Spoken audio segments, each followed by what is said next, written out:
And then hopefully you've coordinated a way to make a seamless transition out of your current place into your new place, right? If you're selling your home, obviously, you could do a simultaneous close because you probably need the funds from your existing home to the new home. If you're renting, I typically recommend people give themselves, a good week, 2, if not more, 3 to make that transition.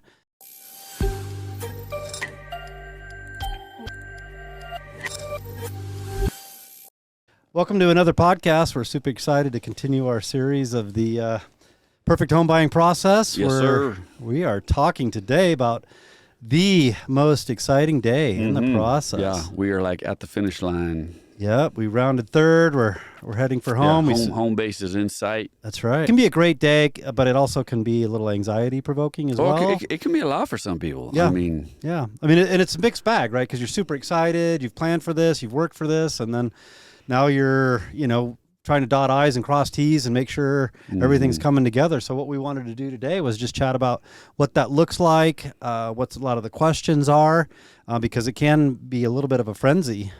Well, and there's just still quite a few pieces that you're at this point in time, you're kind of hoping everybody has done their job, and you're kind of hoping it all comes to fruition and it's right there waiting for you.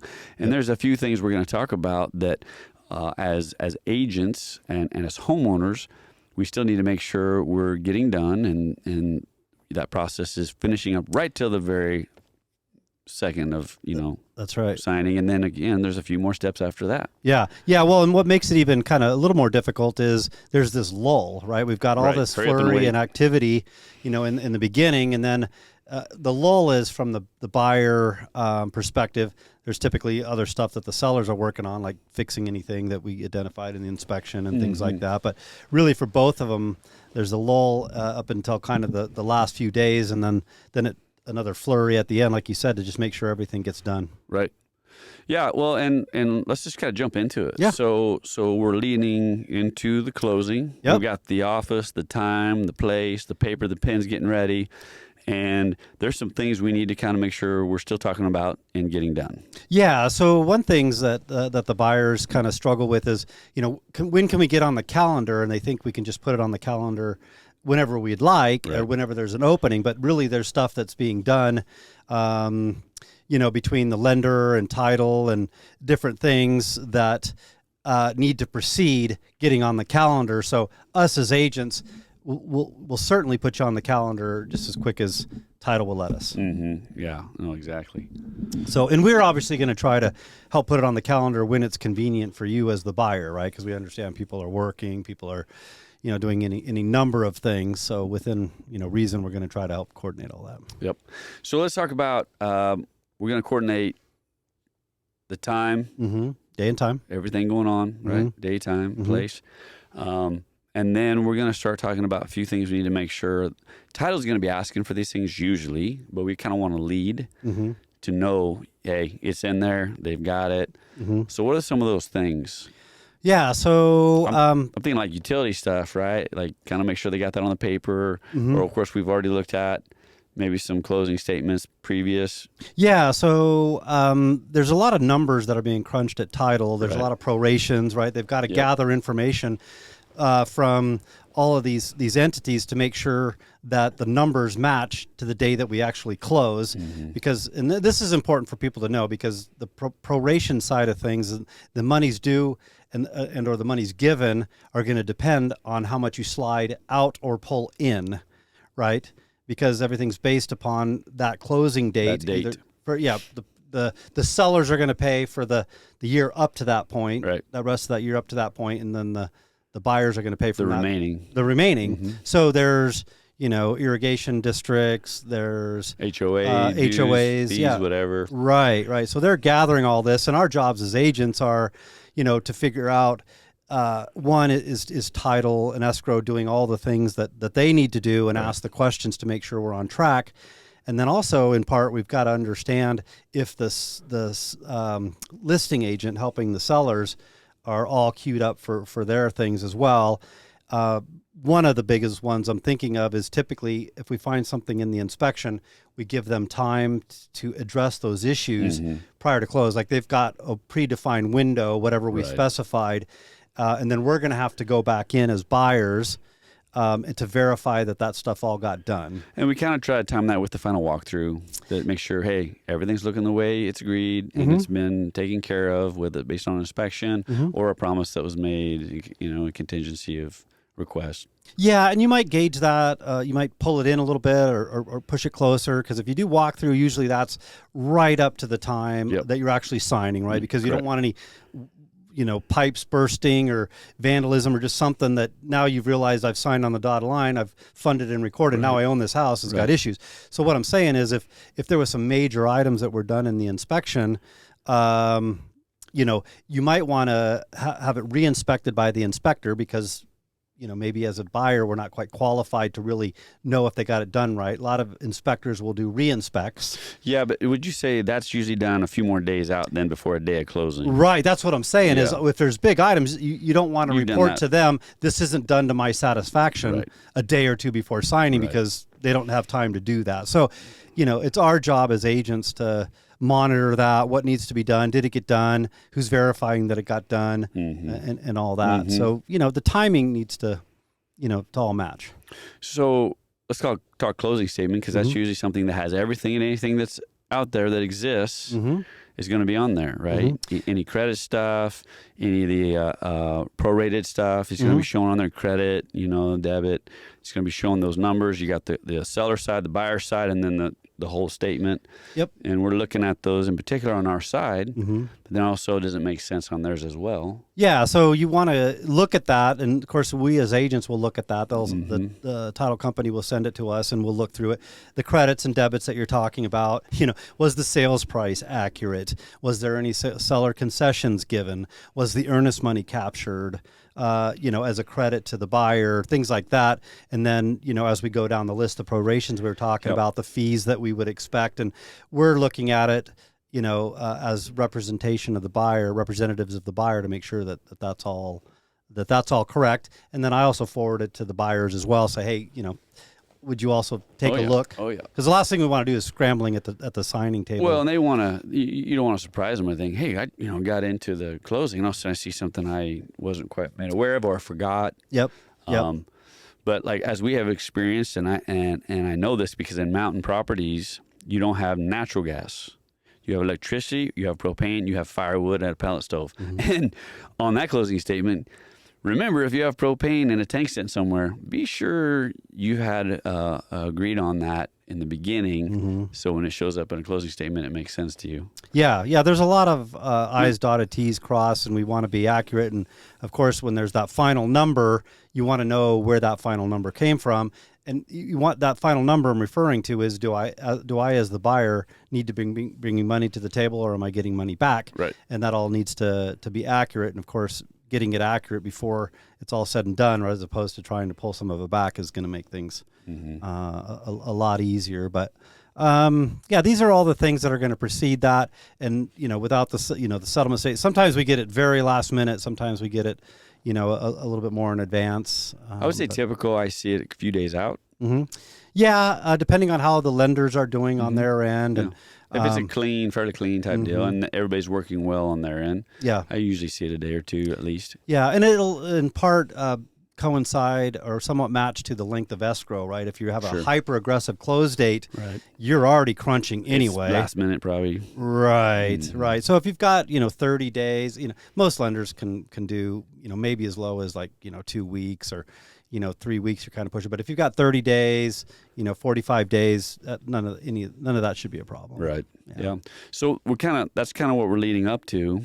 And then as we're getting into that day before, day of, what else is kind of going on that they can kind of expect, or the things that they should be looking for to know that this is the process we're in? Yeah, so you would definitely want to know that your utilities are in place to be transferred into your name. Right. And that's the operative word. You want them transferred, not shut down and reset up, because some utilities will have setup fees. So I, as an agent, would send that to my my buyers, early on and advise them at least the day of or the day after to get them all transferred into your name. If you forget, then title will usually provide that as well. But then you're usually scrambling the day of to say, hey, can you make sure you turn that on? Because in a existing home, obviously those sellers don't want to incur any costs for utilities any longer than they absolutely have to. So they're gonna make sure it is like done. Yeah. Hey, I don't own this house of today, so shut off all my utilities. And if you waited till that next day, then it might cause. I mean, I'm being a little hyperbolic about it, but depending on where you live, for example, if you're dealing with some mountain properties or you're dealing in wintertime here in the valley, and let's say for some reason it didn't get switched properly, power goes off, water heater's out, all of a sudden all the pipes are cold, the heat's not on in the house, guess what? Yeah. You got problems. Right. So you just want to make sure that you've queued up all the utilities and proper advance, given them the right date, make sure that all gets transferred. Pretty seamlessly. New construction, most of the time builders will give you some leeway. They own the property, they get that you've got a lot going on, and they'll give you some period of grace to get that all transferred. But you definitely want to do it sooner than later. Yeah. The other one that occurred to me too is in the state of Idaho, we have a tax advantage to drop your tax liability on your property, but you have to file an exemption on that. So you want to do that way sooner than later, because if you don't and you forget, then you could be taxed on the full amount. It's to the tune of like up to $125,000. Gotcha. So it's definitely worth doing. And title will speak to that. They'll actually usually give you a form and whatnot to do that. So now we're like to the day of, we're at the closing table. Yeah. And these are the things to think about. And actually, we should probably back up a little bit about what day we're going to put it on and when that makes sense. Sure. Sure. So let's go ahead and talk about where it's the day of, right? People are excited. People are a little nervous, a little anxious. We're hoping everything goes smooth and everything plays out like it should. Yeah. So let's talk about some of the things that could make it not go so smooth. And one is if one of the most common misconception is that you're going to get keys right as soon as you sign. So garage door openers, right? Yeah. So it's 11 o'clock in the morning. I'm signing to buy my house, and now you put your hand out to get the keys from title or the agent. It doesn't work like that. Right. So everybody should know that there's a funding and a recording with the county that takes place prior to you getting the keys, or the garage door openers, the codes to your property. The reason why that's super important to understand is if you sign late in the day, let's say 3 or 4, right? Sometimes lenders or whatnot could miss the funding, and then obviously the recording doesn't happen either, and almost all sellers are disinclined to let you into a property when it's not yours because there's a massive liability. Well, and if it's late in the day, chances could be pretty good it will be the following day.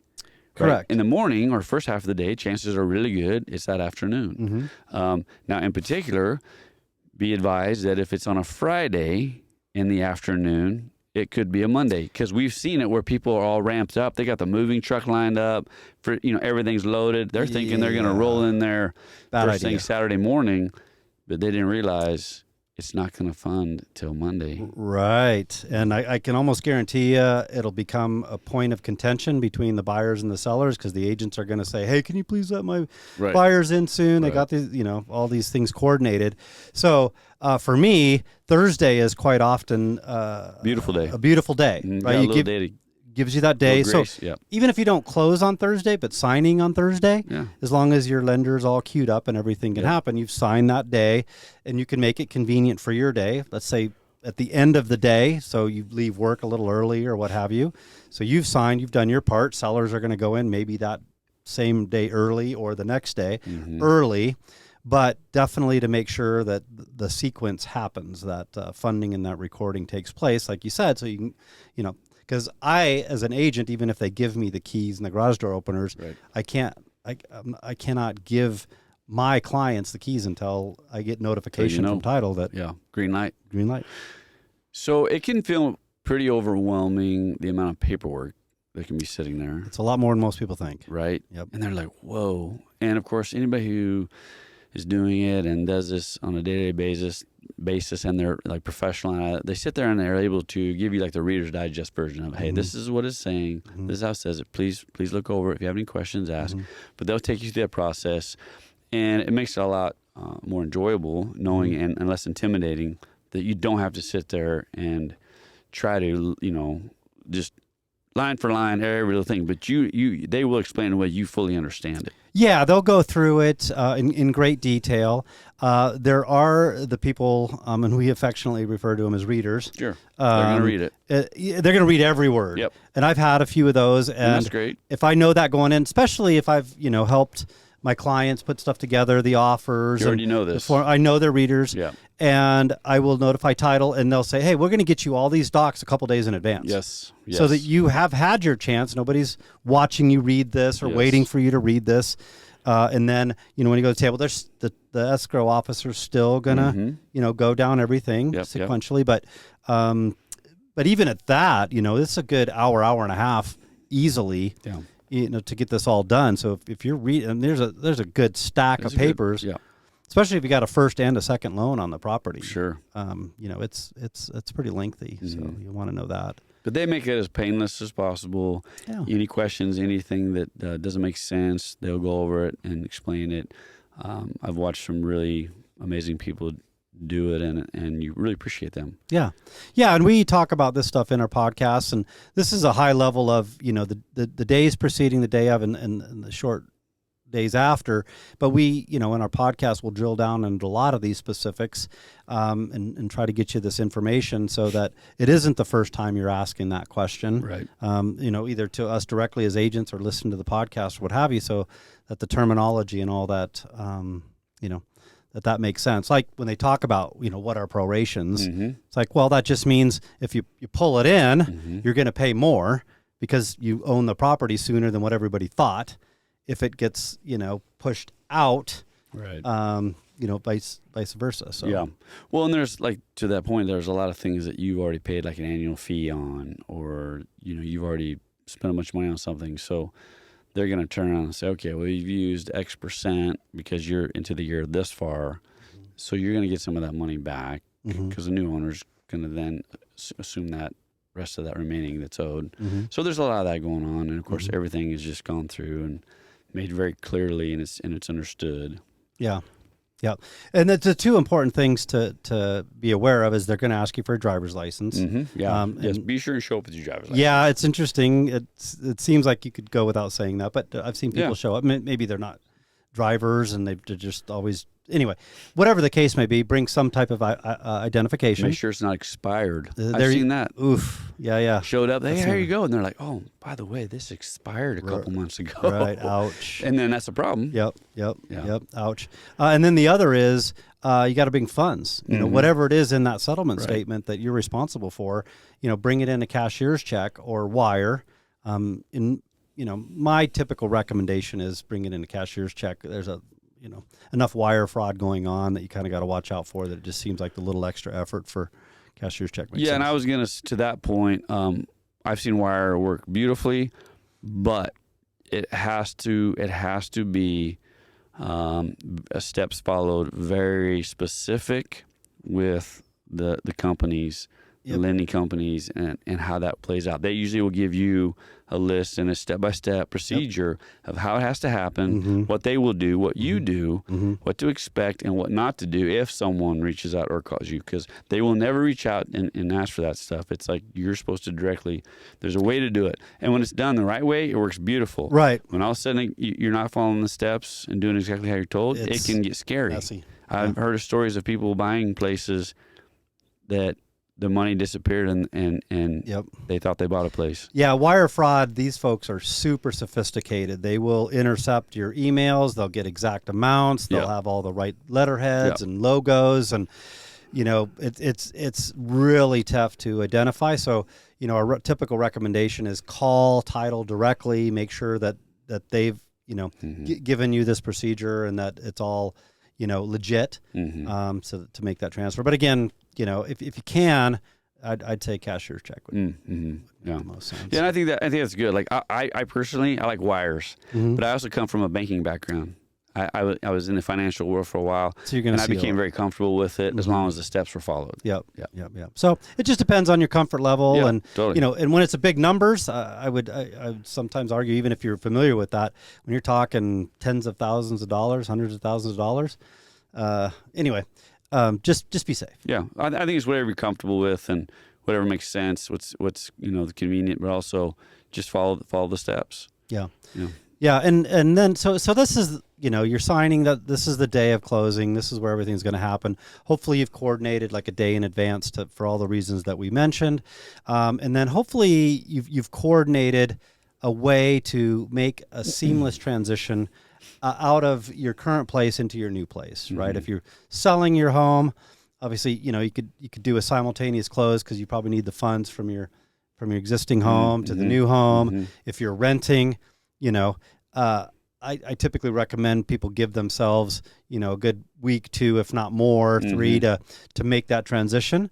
For example, let's close on the 10th of, we're in June tomorrow. So the 10th of June will close, but I'm going to keep my lease until the end of June. Yeah. So that gives you, almost 3 weeks to make that transition. Get your furniture out, move it in, and then if it slides at all, let's say for some reason it ends up being the 15th, it's going to be frustrating with the movers and coordination and stuff like that, but at least you don't have a landlord saying, why aren't you out of your place? And that's a really good point, because one of the things I have seen, I know you have as well, is all of a sudden people for some reason just go into crunch time scheduling. Yep. Let's hurry up, move out. Let's get a new place, and let's hurry up. And then all of a sudden it's stressful, and it's almost like not as enjoyable getting into the new place. Right. Yeah. You've give got yourself a little breathing room. Yeah, you've got plenty of time, to think about that, especially if you're making, following our recommendations of planning. Yep. We've mapped this out. We used a case study of a client that, mapped all this, planned all this out, and she had the better part of a full month to make this, transition. So the more planning, the better for sure, the lighter or the less, the reduced anxiety that you'll have. Well, and also there could be a what if. Mm-hmm. Like, set yourself up a little breathing room, particularly if you're in a rental, on a what if. Because sometimes there can all of a sudden be a last minute something. The wheel came off the bus on the closing. A lender didn't get something in time. Next thing you know, it's bumped out another 3, 4, 5 days. It happens. Yeah, I think that's a really good point, DR. And that is, we try to recommend, I've worked on the seller side, and when we receive offers from buyers, to have local lending, somebody that you're familiar with that can get the job done, that is sensitive to an actual close date, because we've seen, a lot of banks, a lot of mortgage lenders not being super sensitive to and or honoring an exact close date, which for the life of me I don't understand. I don't understand. People's lives are hanging in the balance. It's a big deal. It's a big deal. If you got expenses with moving trucks and you've already committed to your landlord that you're getting out, it can be a mess. And there's a important thing to note here, and this is an ask a lender question, and that is, when is my first mortgage payment going to be due? The reason for that is, as the case I just described, if you're closing on the 10th, often your mortgage payment is not going to be due the 1st of July. Right. It's going to be due the 1st of August. Yep. It's not the month that you closed. It's the first of the month after that. So, it could be, depending on if you closed on the 1st of June, it could be a full 2 months. It could, yeah. Before your mortgage is due, which is sweet. Yeah. The flexibility there is amazing to make.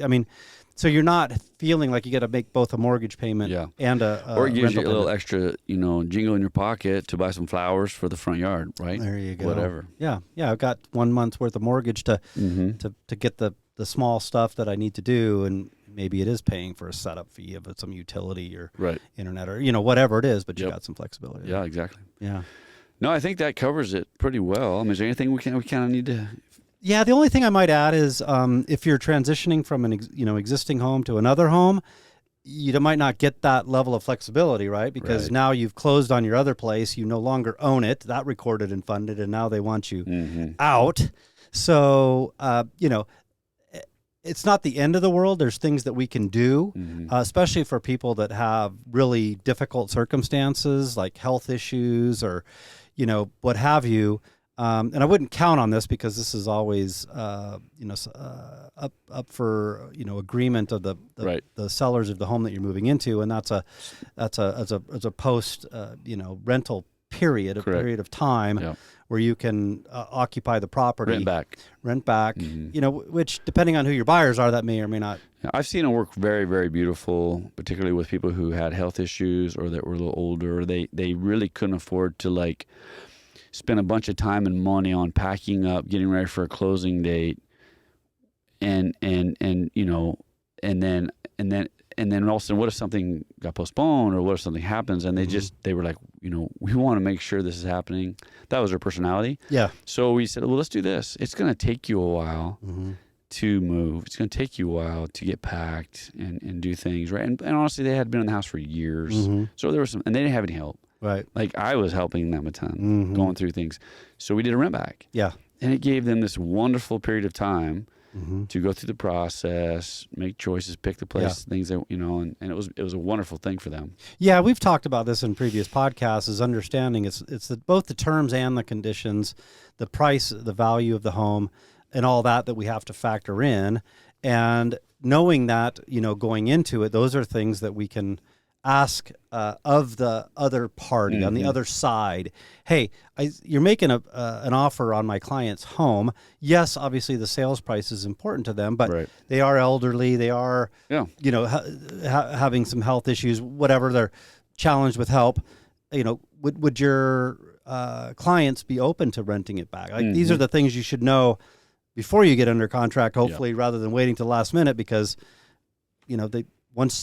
there's no reason to be flexible. They may not be flexible. No, good point. Yeah. And then the only other thing I was going to say, so we kind of talked the immediate, the day or two after, we'll get small questions like, hey, I did get one key, but, it seems to me like there should be another key, or where's the garage door openers? Yeah. What's the garage code? Things like that. Yep. So, generally if it's coordinated well, the sellers will leave the keys and the garage door opener and all that stuff at title. And then once we as agents get notified that it, funded and recorded, then we can give all that, directly, to the now new buyers. A lot of builders, new construction properties will stick them in a drawer, like in the kitchen. On the counter. Yep. And then we're, as agents, allowed to give them a garage code, and they can go in and just get all that. And then obviously we always recommend that you change that garage code because, and that's on both a resale or, existing home and a new construction home. Yes. Which it should be really easy to do. So those are the biggies. You definitely don't want to forget the utilities. You definitely don't want to forget the, I don't know why I'm struggling with the tax. I'm drawing a blank right now. Yeah. It's tax exempt. It's an Idaho state thing. So it's not necessarily important to describe the form itself, but it's the idea that, you're not going to pay all these additional taxes that you don't need to pay. Right. And I'm just trying to think of anything else that kind of comes up immediately following. Usually it's case by case, specific. Correct. Hey, I've been in here a week and the microwave's acting a little weird. The inspector didn't say anything about it, but